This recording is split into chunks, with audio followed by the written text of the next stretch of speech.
What's up guys, and welcome back to the channel. So in the last video you've seen us install this Artec turbo manifold, this beautiful Garrett G30-660 turbo, fabricate some things, do some stuff with the downpipe. It's not finished yet, so we did start it in the last video, but in this video we still have to put some parts on this car because we have a dyno appointment on Monday. It is Friday night and I'm gonna be here tomorrow working on some things, but we have a full Deatschwerks fuel system.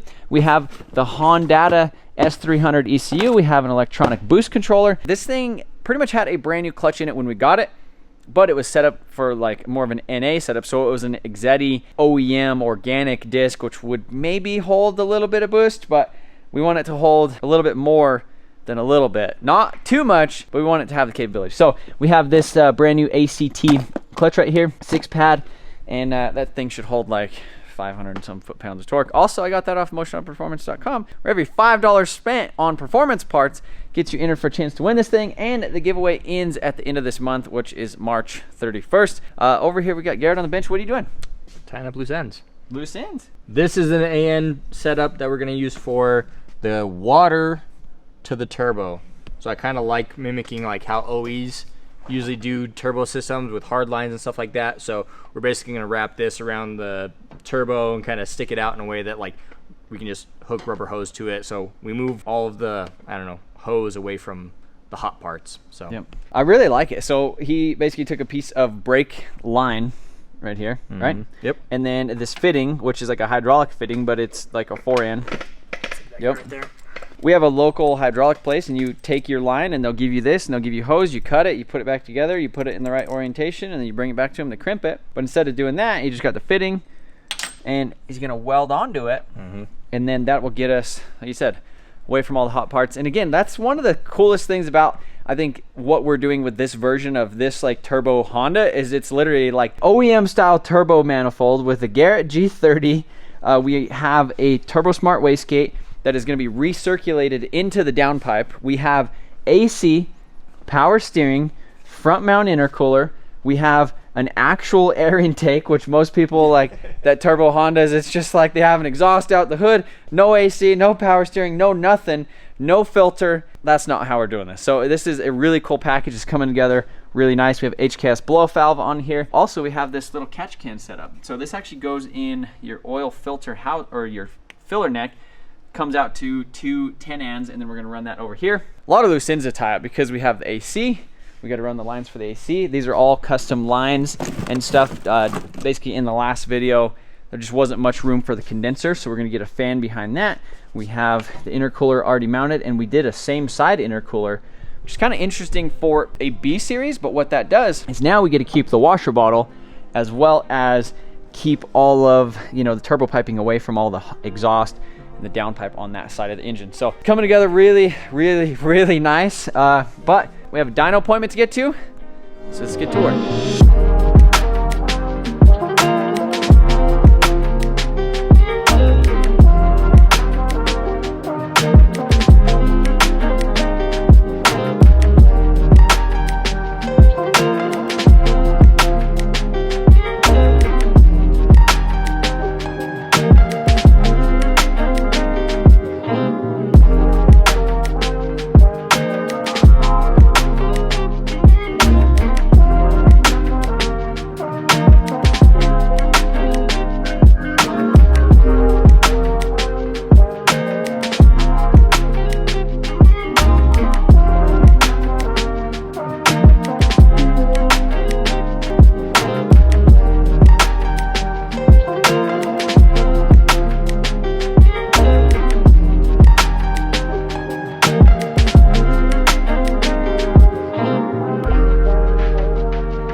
So just like that, clutch was out, replaced, and is back in.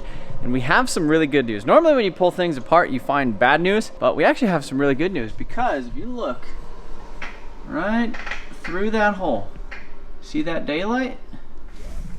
That means that this thing has a factory limited slip differential based upon the numbers on the transmission It's an S80. Some of them could, some of them couldn't have limited slip differentials. I'm not an expert in the Honda department in those regards of like this one and this one means it should have had an LSD. Sometimes they don't have LSDs, but this one has an LSD, which is a nice sight to see. So I'm gonna go ahead, stick the axles back in here. Everything up top is pretty much all done. And yeah, Garrett is over here on the bench, getting everything all welded up. This thing looks not bad. I really like that flex. You like that flex? Yeah. It's a small flex, just a small flex. Yeah, he's gonna finish messing with that stuff. Probably about the time I'm all done buttoning this stuff up, he's gonna go ahead and put the downpipe on and then actually do some welds on the car to get everything tacked in place. Exhaust should be 100% done tonight, and then just some fueling stuff, and then pretty much get it ready for the dyno.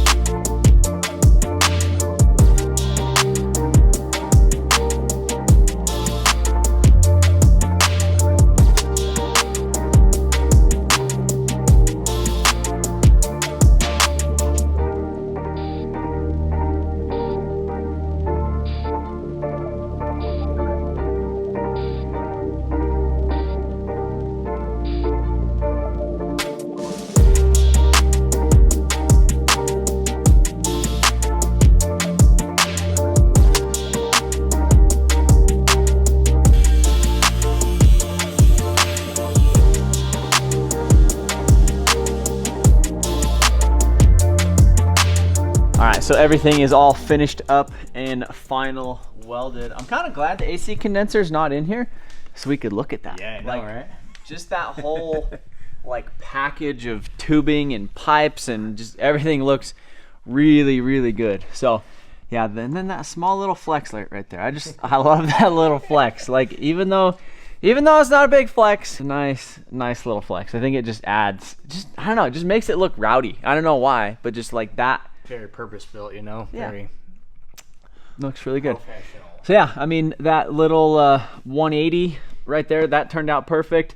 All of Garrett's other bends going into the stainless right here. So 3-inch down to a 2.5, has a resonator, another resonator, and a muffler in the back. And I think it's going to be surprisingly quiet. And I think it's just going to be enjoyable. You know, it's just not going to be annoying driving down the highway or something like that. Yeah. So I really think like this is definitely like an older person's Honda. You know, like I don't know, like I said, like we've been comparing this whole build of like, you know, the eBay like high school Honda versus like the Honda that like you're older, you're mature, you have money, you like creature comforts in life. Maybe you daily drive a BMW or something like that, but you want to take something, you know, you always wanted to build this when you were in high school, but you could never afford it, or you didn't know how to do it. Now you finally do. This is all coming together right here. And yeah, it's actually getting kind of late. What time is it? Almost 11 o'clock at night, and it's a Friday night. Garrett actually has to take off, and so he stayed here late with me tonight to finish up this whole turbo system. And I'm gonna come back in tomorrow and finish wiring up like the wideband, hook up the intercooler. Also, by the way, this is beautiful the way you did that. We didn't really film enough of that in the last video, but that looks really good once we get the intercooler all mounted. So Garrett's been doing an amazing job. I really appreciate him staying here with me because he can't come back this weekend, and it's going to the dyno on Monday. So you won't even see it maybe not, until after it's done at the dyno. But well, I appreciate you staying late, and I'm gonna go home. We're gonna see how far we get on this thing tomorrow. All right, so this is the next day. I need to put a new gasket on the oil pan. We got to get the intercooler up here, and we have to get it to the dyno. It is Saturday right now. Normally Sundays I take off, just hang out with the family. So we have a few things that we need to do in order to get it loaded up and ready for the dyno on Monday. We pulled in the red car. So initially this was gonna be the giveaway. We were gonna do basically full like engine bay out. This thing is already a built D16, but it had an eBay turbo setup. Some pretty decent parts. Like you could tell that, you know, the guy who had it, he had it for like 8 years, finally got money and started putting it in the right places. So it actually had a flex fuel kit on it. So that was on it. It has an OEM Continental sensor, and then it has this really nice wiring kit right there. It's like a Siri Moto, but the wiring is super nice. Everything goes. Basically gonna simplify things. This car is probably just gonna be on full E85, and this car is going to be on flex fuel. So that way, whoever wins the giveaway, if they're in the middle of nowhere, if they're driving, they run out of E85, all they have is 91 or 93. They can pretty much put that in there, and the tune and everything will just self-adjust. We try to make our giveaway cars pretty universal, usable, and something that isn't just a pain, to where like you could actually drive this thing and enjoy it. It's not like we're gonna give away like some straight piped hood exit, freaking caged, no interior having thing. I'm gonna go ahead and push this thing out, but it is just crazy that this is what we were gonna start with. Obviously we were gonna clean this up. We ended up finding this car. Basically this one just made a lot more sense at the time. So this one will basically be getting put together and kind of sold off. I'm not sure, I'll probably do some videos with it soon. We're gonna pull this thing out and get back to work on the black one.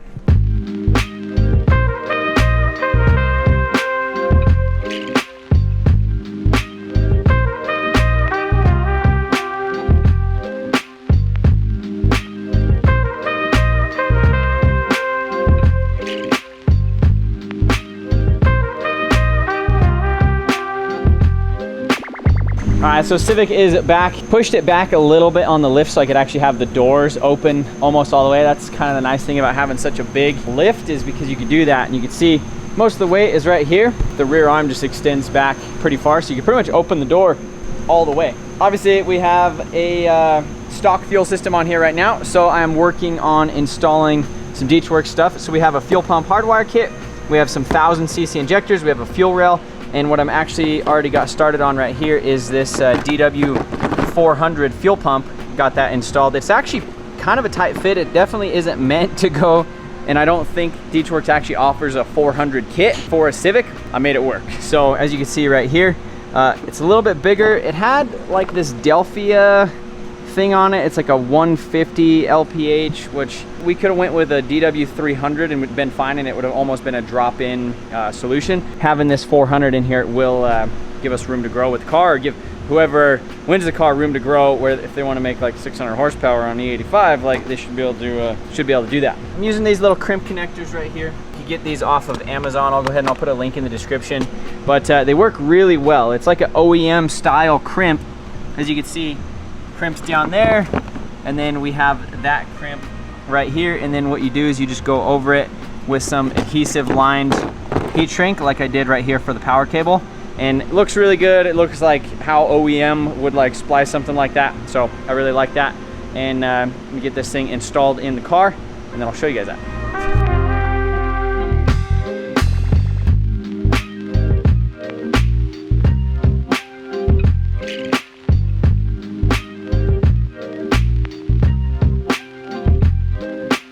So in the car, got the fuel pump and everything back in, everything all tightened down. It actually already has a fuel pump hardwire kit in it.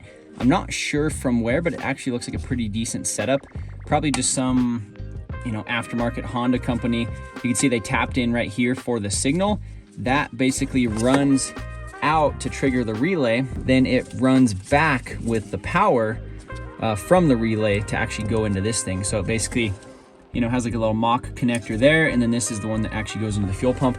So we won't be using the Deatschwerks hardwire kit, since this one is already pretty decent, and you know, there's no reason to tear apart the whole interior to do that. But that's a really good way of doing it. That's pretty much how I would have done it, or I would have just, you know, tapped into the signal from up front or something like that. But this actually saves me a decent amount of time, so stoked on that. Get this thing buttoned back up, and then move on to the injectors.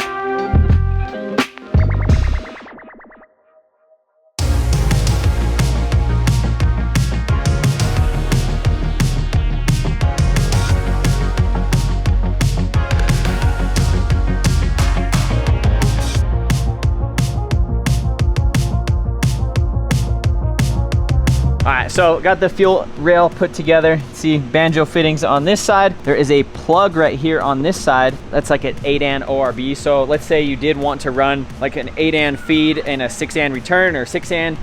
This, I'm pretty sure, is 8-an ORB on both sides. And it actually comes with a block off plate for an O-ring to block off the factory top piece.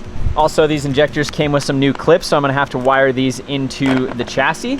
And you can see on the top we have a couple provisions for like a fuel pressure thing on the top, or like a Schreider valve if you need to like check fuel pressure. If you want to like spray yourself in the eyes, that would work good for that.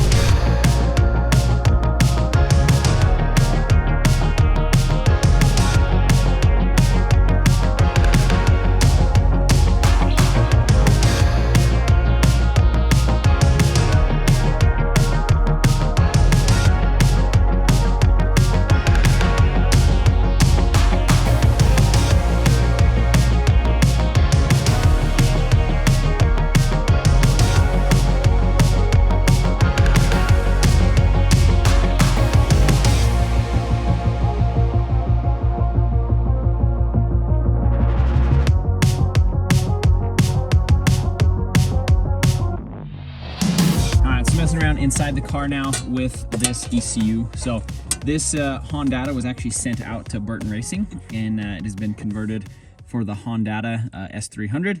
And so I believe this is the S300 V3 or V4, but it's basically the most up-to-date one. And what happens with that is you have these analog inputs. So we have a 0 to 5 volt input. And so this is going to be our flex fuel sensor harness. And this I actually stole out of that the red car outside. With that, we'll be able to do the flex fuel stuff. The only other thing I should need to do to this right now is on this little jumper harness, when you do these swaps, this is an OBD2 harness. This is an OBD1 jumper harness so that way you could run an OBD1 ECU, which is typically what you do with these Hondatas. It's like in a P28, P06, P72, any of that stuff. So put the cover back on, and I will have to put an input for the wideband. So I'll do a 0 to 5 volt input over here on like the ELD pin, and then one of the output wires over here will also be set up for the boost control too. So it'll basically just pulse the ground off of the ECU, and that's how we'll do the boost control. So gonna get all that wiring and stuff set up, ran out into the engine bay, and yeah, then start hooking things up. We should be getting a little bit closer to being able to fire this guy up. Next thing I'm starting on is installing the gauges. So boost gauge over here on the left, AEM wideband on this side. This is their new X series gauge. It's really thin. I really like that. And again, we sell these on MotionAutoPerformance.com. I happen to have one on the shelf. It's always nice to have just an extra one laying around. And same thing with this boost gauge. I stole this out of another car.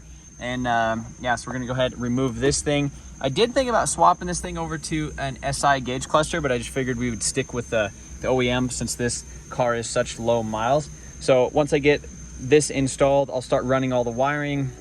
I need to run some stuff out into the engine bay for like the wideband and stuff. Need to run some vacuum tubing out there for the boost cage. Might as well just do it all at once. So just plugging away.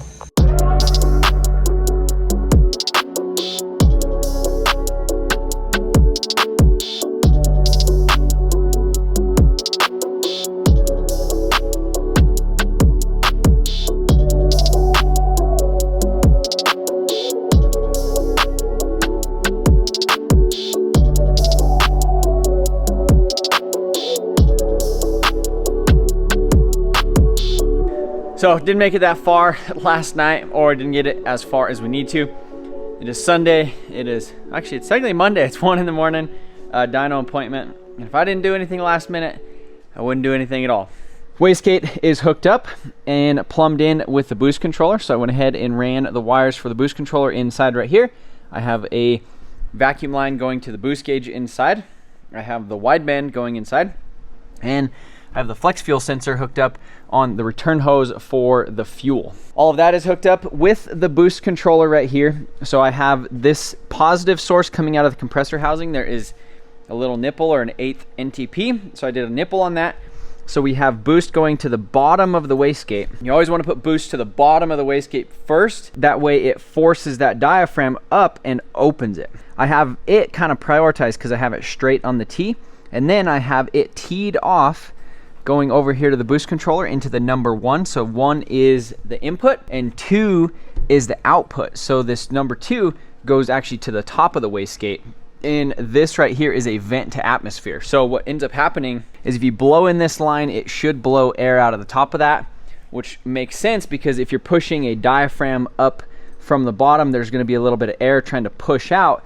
And if it's just sitting in there like, you know, it has nowhere to go, or it's like trying to pressurize, you know, like a sealed system, it won't work. So that's easy way to blow up your car is doing that stuff. And yeah, making some good progress though. So everything, intake is hooked up. Cooling system is actually pressurized right now. I pressurized it to pretty much right exactly there about 5 minutes ago. So this is an Astro coolant pressure tester system, and it also has a vacuum, so you could pull a vacuum on it. You could use it on like a lot of newer cars. You can see it has all these caps.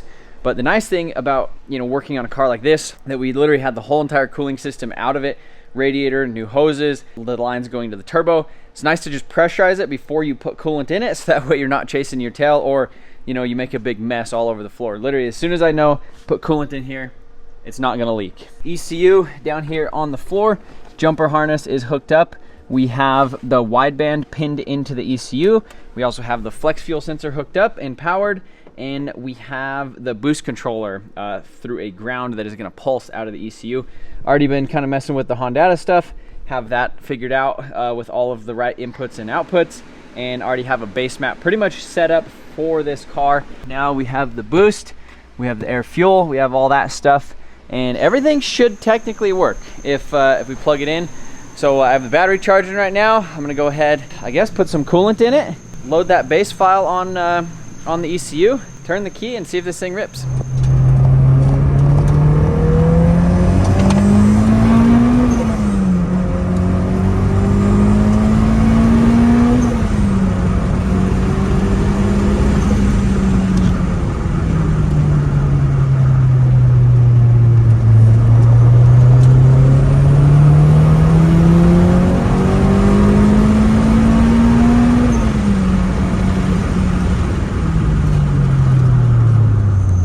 So just did a couple little pulls, kind of rolling into it. Everything looks really solid, especially for pump fuel and everything. Air fuel's pretty rich. It has a 10% ethanol content, which is good because that's pretty much exactly what we're reading. I made sure I wanted that the air fuel and everything to read correctly on here, and V-tec, and literally everything seems super solid. Air fuel looks okay.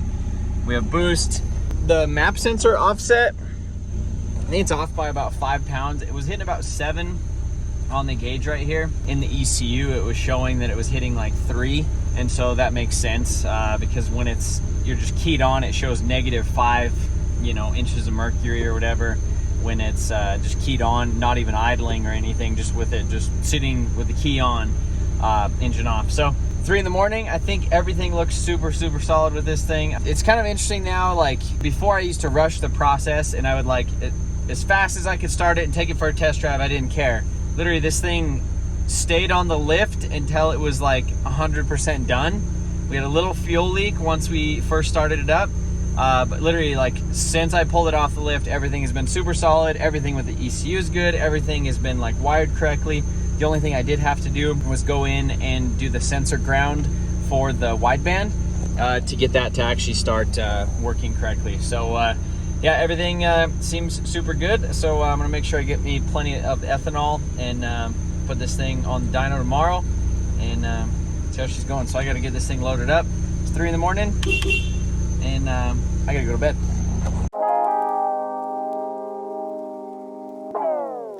All right, guys, we're over here with Steve. Hello again. How you doing today? I feel like this is like my second home. We were just up here, while we were here with the R32 GTR, then with my Supra, and then now back with the Civic, all within like, what, 2 months, 3 months? About 2 months. Something like that. So right now, we are draining the fuel out of this thing. We're putting some fresh 91 in it. I had to fill up locally and had to get some 87, so we're putting in some fresh 91. And then we are going to probably do maybe a similar thing. Yeah, similar thing. And probably put the E85 in it because we have the flex fuel sensor all wired in there. Yeah, I'm curious to see what this thing's gonna make today. What do you think? 350. 350? 350, maybe 380, but. And that's kind of our safe spot? Yeah, stock GSR, stock rods, 350, keep the torque down. Yep. We want to keep this thing alive for one of you guys is the goal, and keep it safe. And again, the whole point of the flex fuel tune is just to, that's the way, literally, if you're driving across the country or you're road tripping or what is it, range anxiety? Range anxiety on E85, because where are you going to get E85? Literally, with this thing, you'll be able to like be driving on E85 and then pull over to a gas station and put 91 in it and then drive up somewhere else and put E85 and it'd be fine. It'll just blend. So pump 91 is going in. See what this thing makes on that. What do you think of the setup so far? It's beautiful, actually. It's awesome. Air conditioning, power steering. Gone are the days of getting rid of all the creature features. You want your cake and eat it too. Yeah, exactly. So. I was, because I did drive this thing down the street last night, and I was telling Steve, I was like, it kind of feels like a Focus ST or something like a newer, like if Honda was going to turbo one of these from the factory. This is what they would do. I would hope that's what they would do, especially with Artec manifold. And I got Steve converted to the Artec manifolds, maybe. He got a 2J1 on a customer car over here, and we're gonna see how many you end up playing with in the near future. But yeah, this whole setup is really cool. Excited to see what she makes, and I guess let's get her done.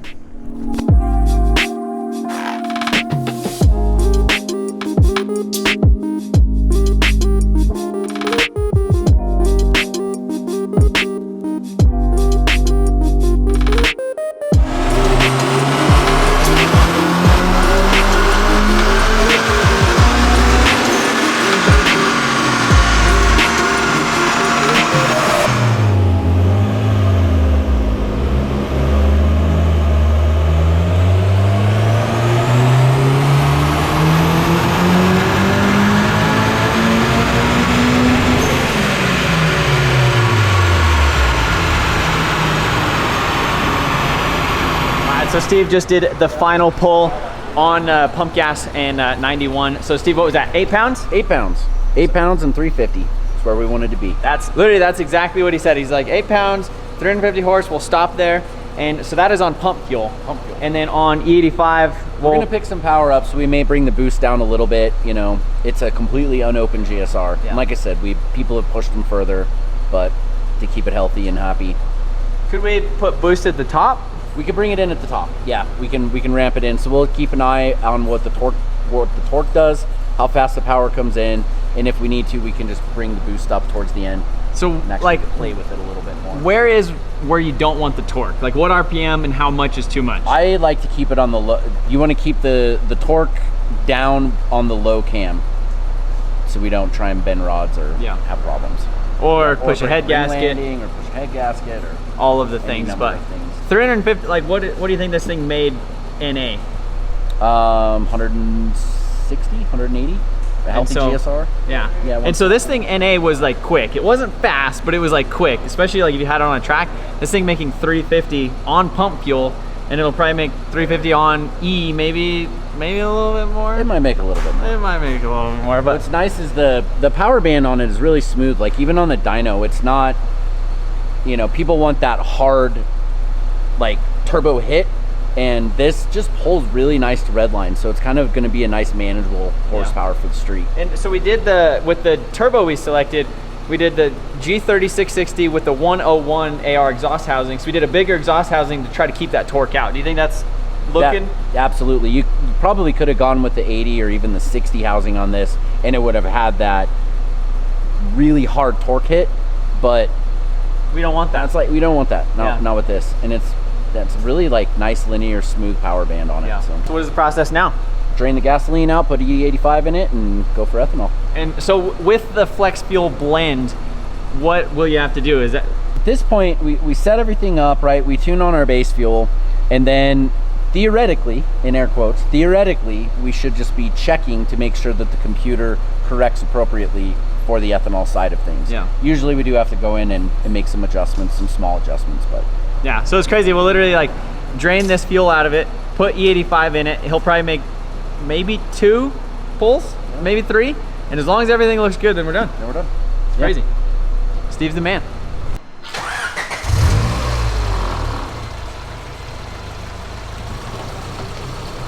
So, and with doing this, basically just start the car and then let the return just dump into there. So that way you're not like killing the battery or killing the fuel pump. Yep. Yeah, just letting it run.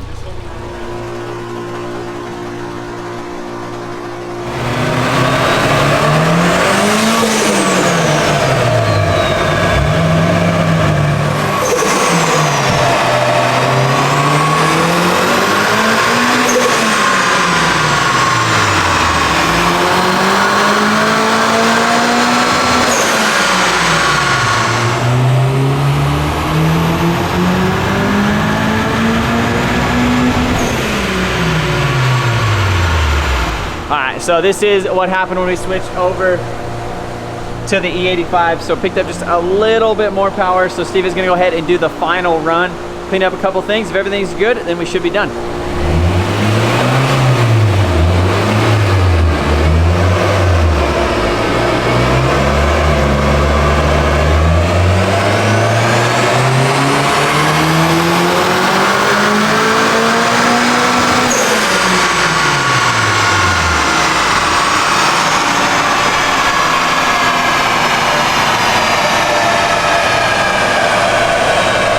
I think he did what he said he was gonna do. You can see the torque pretty much stays the same right here, and then we pick up more power at the top. So basically what he was doing was adding a little bit of duty cycle to the boost controller at the high RPM, right?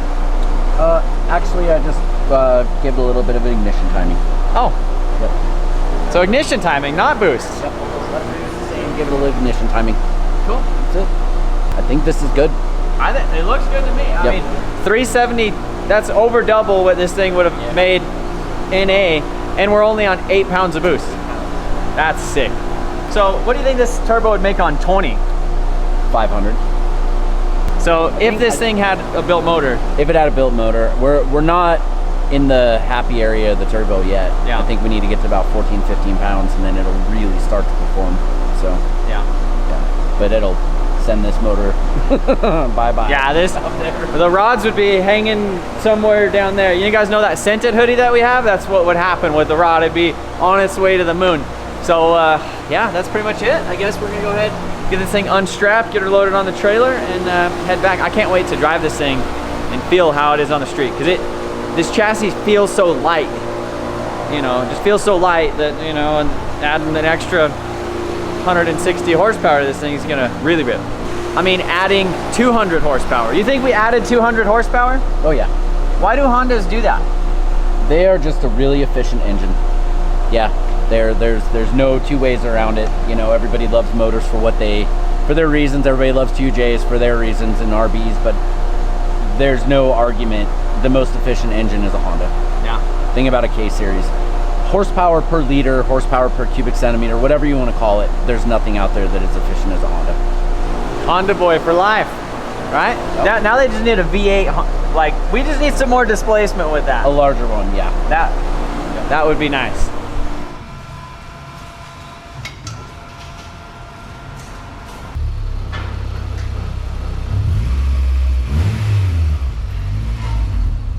All right, so Steve is taking me for a rip.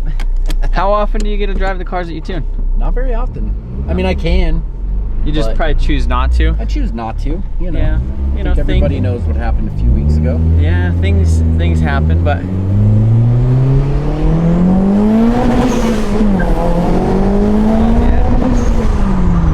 that's good.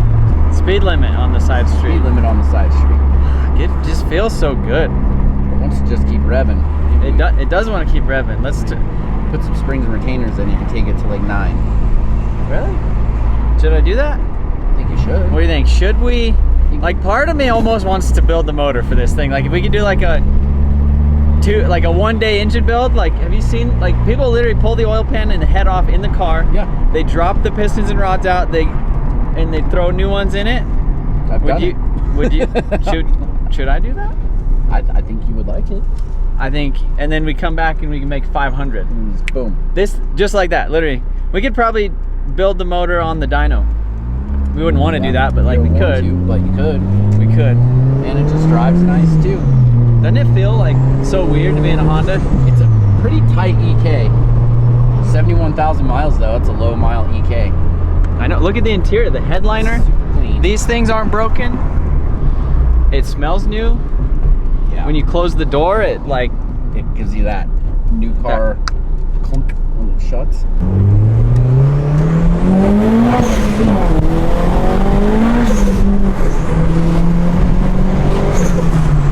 New clutch seems to be holding. It holds. So I put a ACT 6-puck in it. It feels good. Yeah. It's not real chattery and it's pretty smooth. Yeah, the whole thing is just tight. It is. Like, it's like new suspension, new arms, bushings, like everything. I love the brakes. Like, the brakes is what like really is like the cherry on top with the TEs. It's got good tires on it. Overall, it's just like it's a really solid car. It also has GPS in it, so if it gets stolen, you could at least follow it. Was it Bluetoothing to your phone? Yeah, also. There's a box right here. Yeah. So this is, look at that, it has the owner's manual.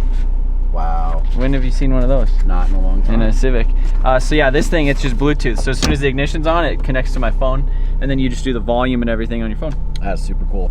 Well, let's see if we can get it on my monster truck trailer. I was gonna say you're in a Baja jump this up there. All right, Charles, you showed up a little bit too late. Look, too little, too Civic late. It's is empty. off It's of the empty, dyno. buddy. Look at that. Do you see that power over there? I did. So 373.6 on E. So that's literally over 200 horsepower. Thanks to the man Steve right here at Divulge. So if you guys are in anywhere in the United States, if you want to ship your car here, he'll build it. Tune. He does remote tune. So like with the last giveaway car that we did, which is the IS300, I didn't have time. It was literally the last day of the giveaway. Like I was on the dyno and I was like, Steve, and he's like on the laptop, like he's like, all right, do a pull, cool. FaceTime him, he's listening to the audio, everything was cool. So he remotes tunes, and he's doing, he said like 11 cars in FD. It may not be that many. We had a couple guys that didn't sign up this year, but I think it's like 9. So 9 cars? Tuning 9 cars in FD. Yeah. That's a big deal. So, and obviously he's on the M-Spec team, so he's going to be with them at all the FD events. And obviously tuning here in Denver, building cars, all that stuff. FD events this year? I don't know. Can the people expect that? I don't like going to events where I don't drive. It's just weird. Makes sense. So makes sense. You should come to Utah. Utah would be fun. Utah's a fun event. It's an easy drive, and it's a cool event. Yeah. Appreciate it, Steve. No problem, man. Again, I don't know what I'd do without Steve. I'd probably, what would I do? Go buy a dyno and put it in your shop. I go buy a dyno. We're going to make it back to the shop. I want to take this thing for a rip on the street myself. But again, appreciate Steve. And we're going to go home and get this thing unloaded. See you later, brother. Bye, guys.